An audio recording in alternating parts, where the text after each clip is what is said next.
indigenous people have been treated through laws such as are operated in Nigeria today, through political marginalization.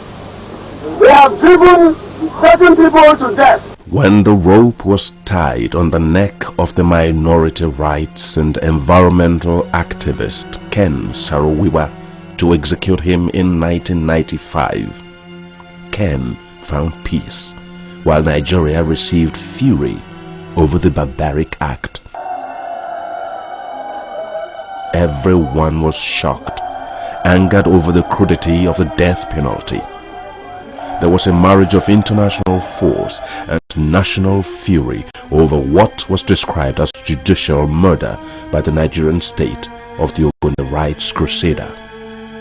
The honesty of the charge against him was questioned. The fairness of the trial process too was questioned.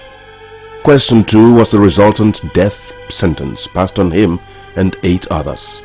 Amidst all these questions, the biggest and loudest was the death penalty.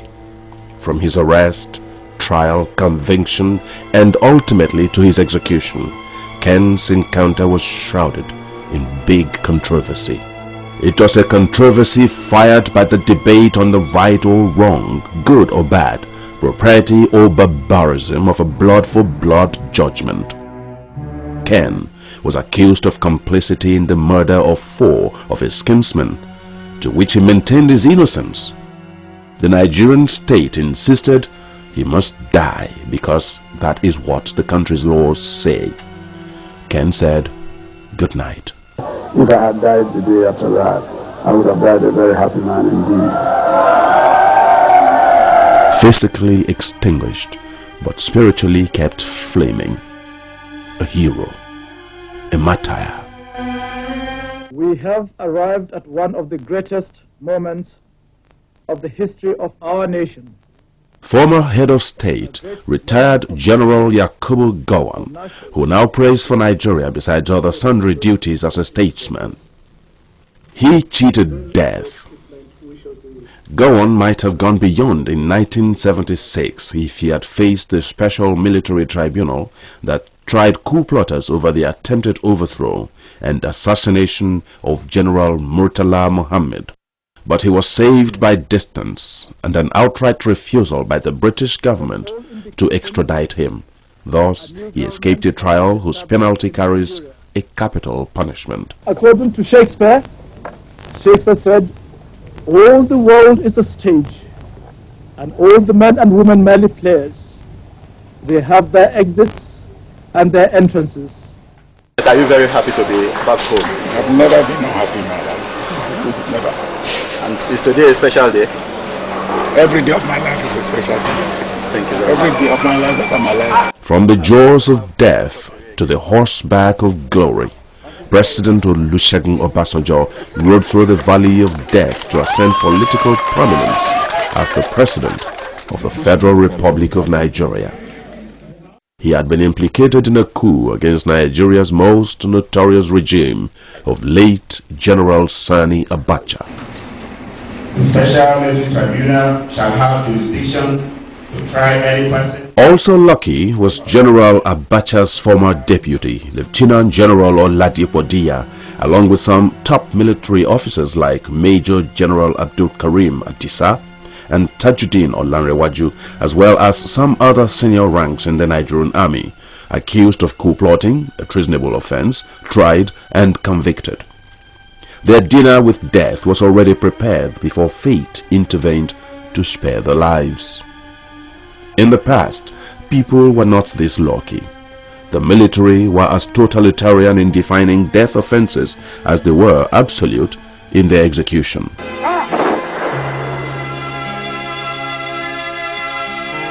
In a single day on March 11, 1976 alone, 32 people were tied to the stakes and shot in Lagos for their various parts in the attempted coup and assassination of the then head of state, General Murtala Mohammed. On May 15, 1976, another round of bloodletting occurred with the execution by firing squad of another group of 7 others, convicted of the same offense of plotting the overthrow of the Murtala Obasanjo government. Indeed, the law on treason and its trial was from this day on severely altered to ensure a severe punishment for all, irrespective of class or one's level of complicity. The Obasanjo government on February 27, 1976 passed a sweeping decree empowering the Supreme Military Council to set up a special military tribunal for the, quote, trial of any persons, whether or not a member of the armed forces, who in connection with the recent rebellion against the federal military government committed the offense of treason, murder, or any offense under any law in Nigeria, unquote. For Amnesty International, this may not be more than a tool of political control. In their own words, Amnesty International categorically and unconditionally opposed the use of the death penalty. That is for all crimes in all countries and for all people in the world. It is a violation of the right to life, which is stated in the Universal Declaration of Human Rights. It's also the ultimate form of cruel, inhuman and degrading punishments. We also fear that the death penalty can be inflicted on people who are innocent. And furthermore, we fear that it is being used disproportionately against people of disadvantaged group.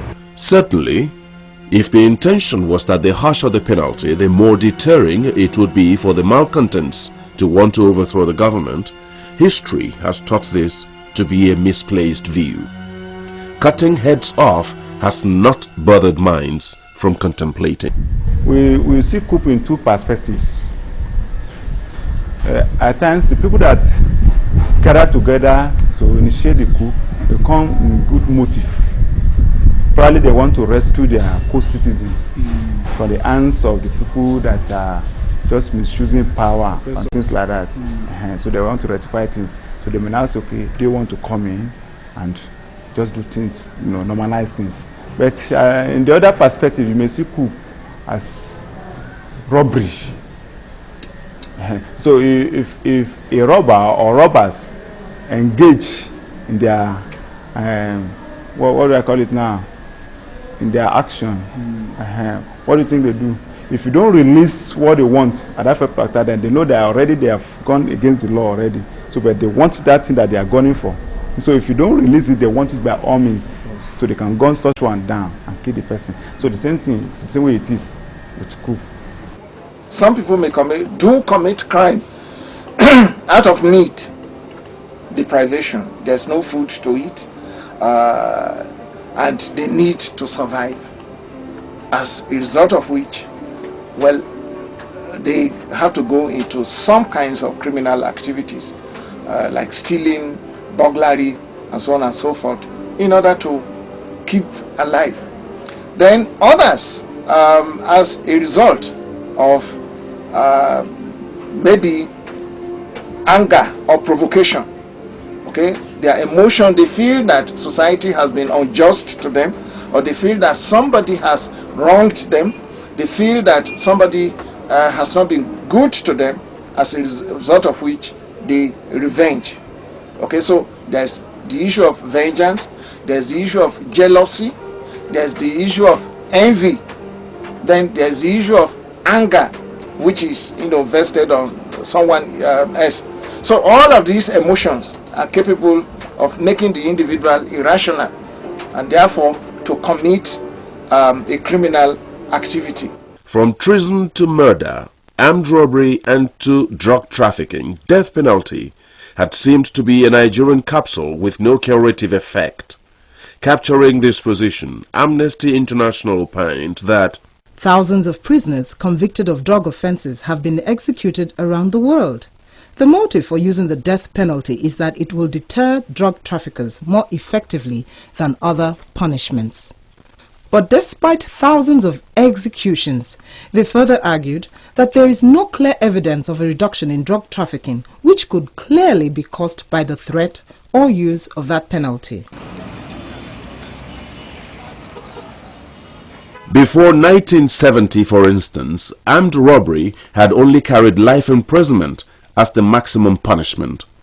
However, by the Robbery and Firearms Decree number 47 of 1970, the then military government made death the punishment for armed robbery.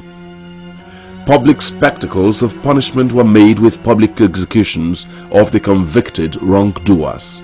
Those who were silenced to death today by firing squad included George Iyamu, 48, a former DSP. On several occasions, he led an anti-crime squad in the State Police Command. Iyamu rose through the rank to the post of Deputy Superintendent of Police. He was credited to have arrested several armed robbers in the state. George Iyamu was condemned to death for his involvement in the robbery of Mr. Christopher Omeben's car and the killing of Sergeant Otwe, the driver, on the 6th of September last year. He left behind 3 wives and 8 children. The Lagos Bar Beach, once respected for its religious and recreational value, added a new repulsing image as an execution ground, just as stadia in some states or any open public places in others became the sites for killing. You need not have a ticket to watch the show, nor are you required to be of age. It's an open theater, open to all to see the life for life, blood for blood drama. Indeed, there were occasions when supposed villains became heroes, arising from the number of bullets it took to kill them. The more the bullets it took to waste the individual, the longer the ecstasy of seeing the convict die at all costs by the marksmen who would buffet the quarry with volleys of bullets until the end came.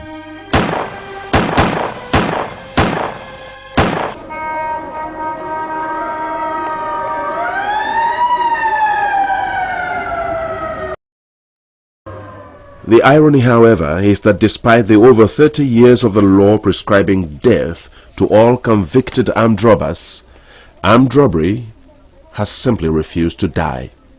For instance, no crime today troubles the people and government of Nigeria more than armed robbery. The abolition of death penalty really it can work either way. It can help to reduce crime in that people will know that because they are not going to be killed for certain crimes, then they don't have to kill their own victims. Because right now what you see is that when some people go to rob, they also kill the people whom they rob. Because their fear is that if the person they robbed lives and tells the stories, they may be apprehended. There could be no better confirmation that execution by hanging or by firing squad is no antidote to check the influx of large numbers of explorers jumping into the armed robbery train. The question now is, why this gap between death punishment and non-deterrence of crime's new recruits? In respect to capital punishment in Nigeria, I personally think that it has not achieved much in curtailing the increasing rate of those capital violations. Take robbery, for instance. Robbery has been a capital offense over the years. That has not seen a downward trend in incidents of robbery in this country.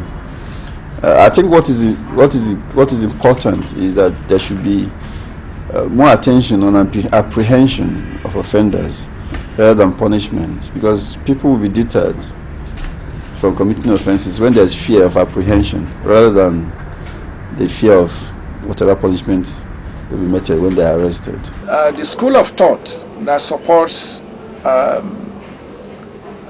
death penalty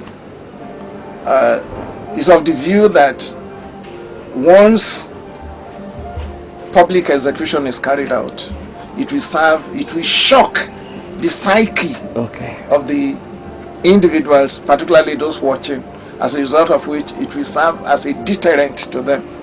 But then that analysis has been found not to be true.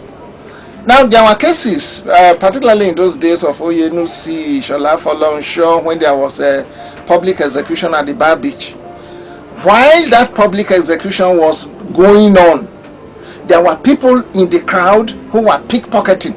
There were people in the crowd committing criminal activities. even though people were being publicly executed, which means it is not true that public execution will serve as, will shock the psyche of most people. Yes, it could shock the psyche of a few people, definitely not all. If we have to understand this, we then have to begin to say, why do we have death penalty when it is not an effective means of reducing crime?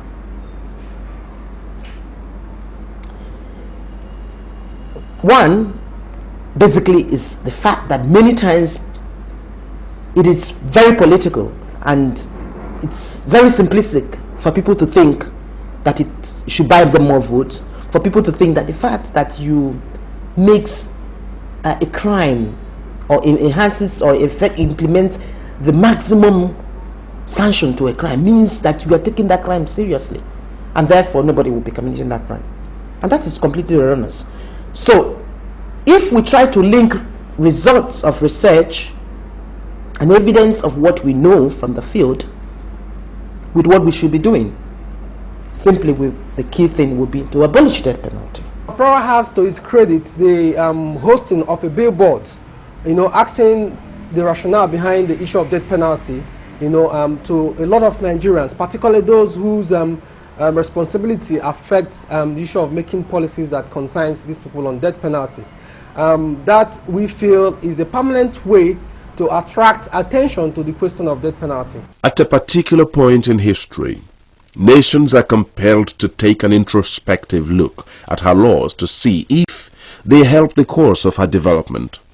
This gives meaning to the saying that law is made for man, and not man for law. And so it is with the death penalty. The first established death penalty laws date as far back as the 18th century BC. 25 different crimes were codified by King Hammurabi of Babylon as carrying death penalty for their commission. In the 7th century, Athens followed with a draconian code which made all crimes punishable with death.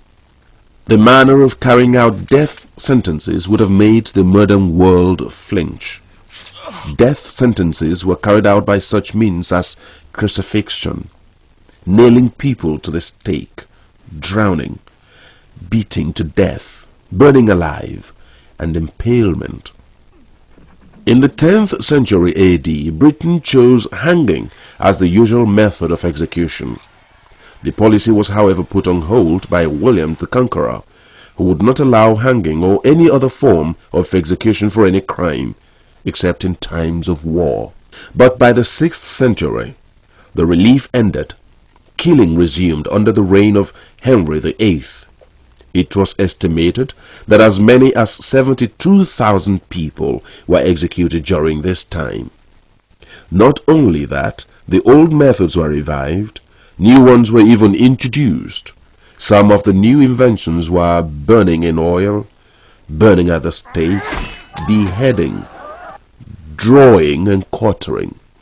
Again, by the 1700s, the list of crimes punishable by death in Britain had increased to 222, including stealing, cutting down a tree, and robbing a rabbit warren. But between the government and the people, there was a disagreement. The state wanted a severe punishment, while the people were cautious in taking life. Thus, many juries in Britain at that time were reluctant in imposing the death penalty, unless the offense was serious. This difference led to reforms of Britain's death penalty. Within a spate of 14 years, 1823 to 1837, over 100 crimes were eliminated from the 222 lists of capital punishment offences in Britain. Today, Britain has completely eliminated death penalty from her laws. But while Britain and about 105 other countries had eliminated the death penalty, Amnesty International pointed out that as of 2002, 1,526 people were executed in 31 countries. A total of 3,248 were sentenced to death in 67 countries. Furthermore, they claimed that these figures include only cases known to Amnesty International, as the true figures were certainly higher. According to them, a vast majority of executions worldwide are carried out in a tiny handful of countries. To them, in 2002, 81% of all the known executions took place in China, Iran, and the USA.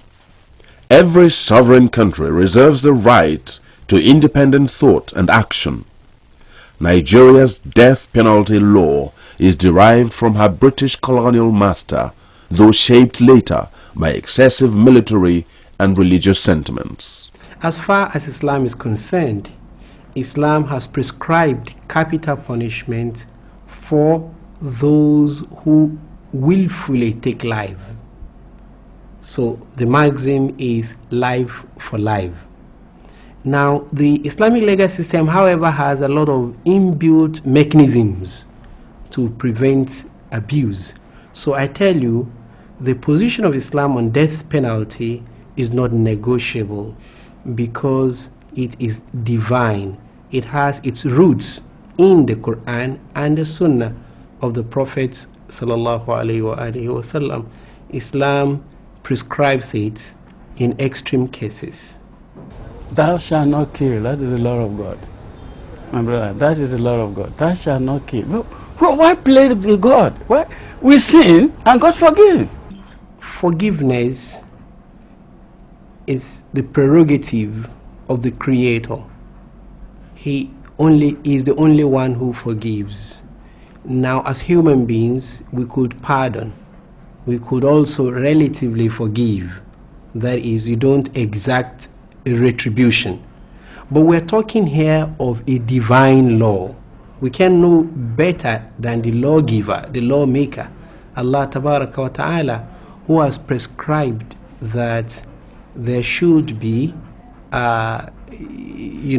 life for life death penalty in case of whoever willfully takes the life of another person. You don't know life. Life is such a delicate thing that nobody can make life. Nobody has right even to take away life except God. Now, what will you say somebody has done to you that you can't forgive? Why do we have all these criminals in jail?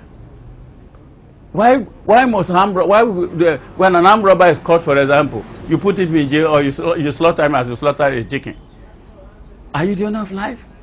Why not give him a chance to repent? So whose life is sacred? Is it the life of the assailant or the life of the assassinated? Both are sacred. Both. It's only because one of them does not understand the value of life, or because he was blinded by greed or by emotion or whatever you want to call it, that is why he's determined to take the other man's life. The British introduced capital punishment into Nigerian laws in 1916. It covered the entire country, but with independence, the southern and northern regions had variants of the same law. While Section 319, subsection 1 of the Criminal Code applicable in the South condemns to death any person who commits murder, in the Northern Penal Code under Section 220 and 221 homicide and 222 manslaughter, the same punishment applies to the same offense. Treason and armed robbery are treated the same in the North and in the South. Both are capital crimes which equally carry the same capital punishment. Again, we ask, can't Nigeria devise alternative punishments with less brutalizing effect? If one might have erred according to the law of the land, especially things relating to capital offenses, I don't see going into take away that person's life. Maybe he might have killed somebody. Now, for that, they should kill him. You see, we are losing both sides. I believe we can be able to make use of that person if we can keep him in a sort of situation for a lengthy period. Death penalty is contrary to the constitutional, demands or respect for right to life, and therefore, so far as there is human dignity and integrity of the person, that the state has no right to kill anybody under any circumstances. Therefore, the only alternative left is life sentence or very long-term term of imprisonment. That is alternative left. Long-term imprisonment will mellow them down, particularly life imprisonment. If it's a case of murder, then the person is sent to life imprisonment. After some years in prison, such people mellow down in their criminal activities, or they become born again, and they become useful and responsible citizens even within the prison system. But then as time goes on, through state pardon, such people can be released to contribute their quota to the development of society at large. Power's position towards the issue of death penalty remains not negotiable, because we don't subscribe to the use of death penalty for all crimes, for all times, for all circumstances. Life for life is vulgar vengeance. Heinous actions do not have to be met with brutal reactions. That would simply amount to vengeance and not punishment. It's more vengeance. The death penalty, you see one thing, while doing this death penalty, I saw a lot of things in death row.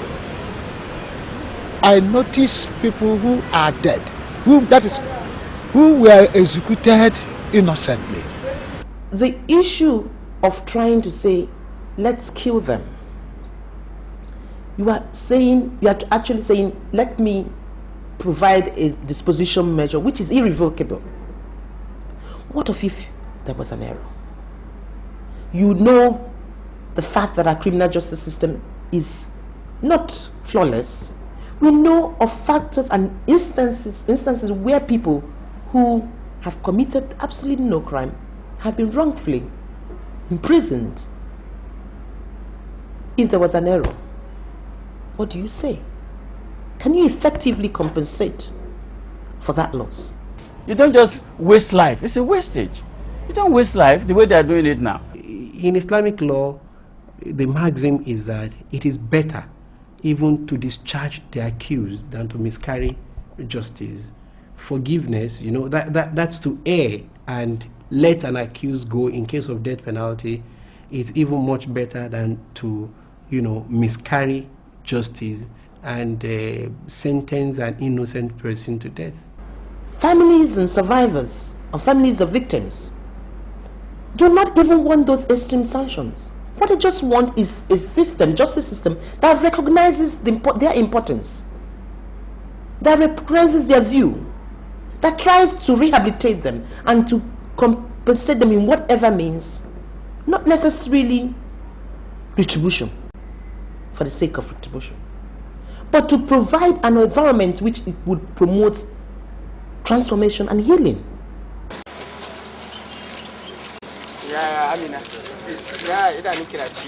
Abolishing death penalty does not necessarily destroy society's social order or betray its religious moral code, and not a restitutional punishment.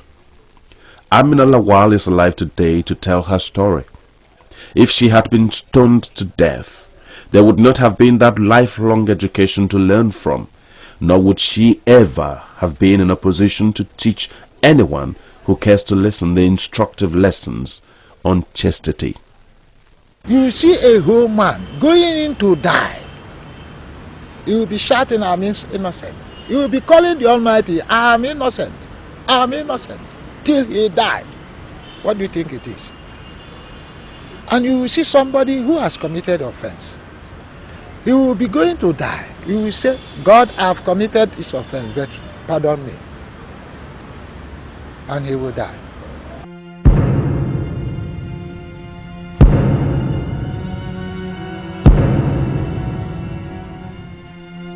For those whose lives have hung or are hanging in the balance, the living dead on the death row, they know that there is a punishment which is greater than death.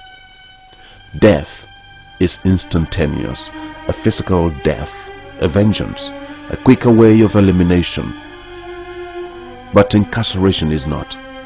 Condemned convicts on death row with long years of uncertainty through grace know what every passing day of uncertainty means. Psychologically and emotionally, they are traumatized. Certainly, to take their heads off from their necks would have made them overcomers. They would have overcome fear, anxiety, trauma, psychological and mental torture. But keeping them perpetually in prison, to face the long nights that try even the strongest, and to encounter the endless days that surely torment the boldest, is teaching them the hard lesson that taking life is bad. Yes, the experience teaches. It is a punishment that is greater than current vengeance of life for life. You who is carrying out such execution, that is you have gone contrary even before God and man. Because you are unable to determine if this man really committed offense. Maybe people gang up fabricated tissues of lies in order to humiliate him. Then you as a judge, you have seen these evidences, you say, okay, go and kill this man. But before God, he's innocent. Who has right to life other than God? He's the only one that can create life. We're all living a borrowed life. So whether you like it or not, if you like, begin to kill everybody, you too will die. And where are you going to? You're going to meet the owner of life for judgment. Now, people who kill for one reason or the other is all because of selfishness. Because they feel that they own life, they can do whatever they like with life. Death penalty is not the best. You do know that there are some people that we have killed in this nation and we never knew that we have killed the talent of this very nation. You understand now? There are some people that they killed. People value mama fascia. Mama fascia is a quality product of this very nation. But because of ordinary coup that I cannot actually say that because of one coup or the other, we now say the coup that he has not executed. You understand me now? So they now say, okay, he has committed it and they condemned him and he had to be killed and they killed him like that. You see, it's like we don't just even reason very well. At times, the people might have, the nation, let me say the nation, through your tax and the other people's sweat, they might have invested so much money upon an individual, but because you just find out that he did one error or the other, and you say for that fact that he committed that error, you just have to kill the person. Does it actually make sense? I've even saw where the gallows was unable to kill a man, Mr. Oza. 3 consecutive times he was tried, but he wasn't. They lose the rope and brought him back and used cloth to kill him. All these type of things are human.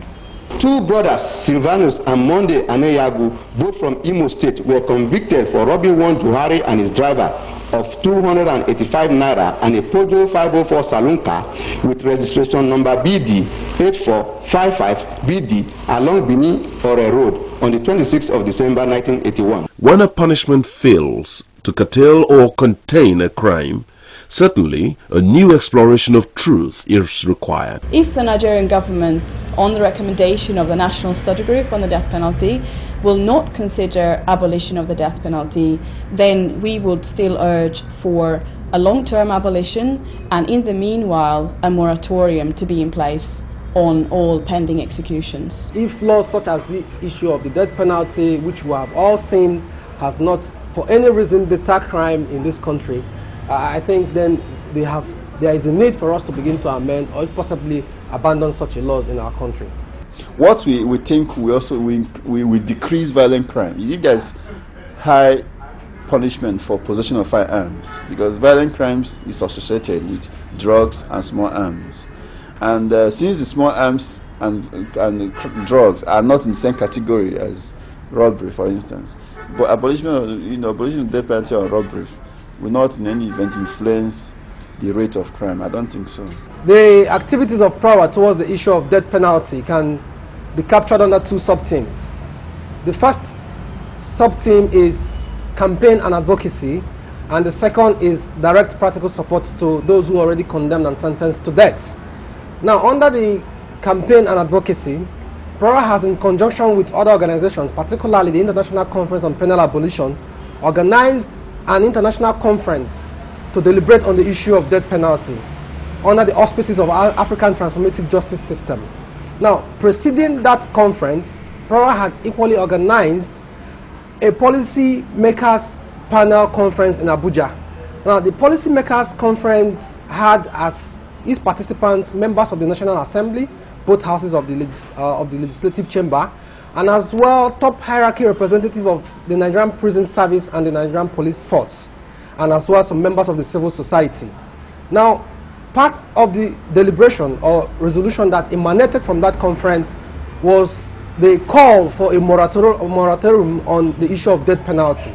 That particular penal policy conference now dovetailed into the international conference itself proper, and participants from all over the world, particularly from Canada, USA, Liberia, and India, contributed alongside with their Nigerian counterparts towards the question of an alternative dispute resolution mechanism, with emphasis on the question of death penalty. We call on all countries which keep the death penalty to stop all executions immediately and permanently. Commute, reduce to imprisonment all death sentences. To abolish the death penalty for all crimes under the country's laws and constitution. In keeping with internationally agreed human rights standards, governments which have not yet abolished the death penalty must make sure that every prisoner accused of an offense punishable by death has access to all facilities for a fair trial. Everyone sentenced to death has the right to appeal to a court of higher jurisdiction. Everyone sentenced to death has the right to try to get a pardon or have their death sentence commuted. The death penalty must not be used against people who were under 18 years old at the time of the offense. The death penalty must not be used against the insane or mentally ill. The scope of the penalty does not go beyond the most serious crimes. We welcome any measures which save the lives of prisoners who would otherwise have been executed and which bring closer the goal of worldwide abolition. Such measures include suspending executions, a gradual restriction of the number of offenses punishable by death, no forcible return of people to a country where they risk facing death penalty, and setting up official commission or similar organizations with the task of preparing the way for the abolition of death penalty. We are an independent country, therefore it is time for us to do what is right. We have to ask ourselves whether this particular law is just, whether it is humane, whether it's effective. And if these answers to any or all of these is no, then remove it. The Nigerian people need to stand up now and say no, absolutely no to death penalty. You and I need to say no to death penalty. In this time, in this day, in this age, where we profess respect for human rights, where we profess respect for international standards, these barbaric acts need to stop, and need to stop right now.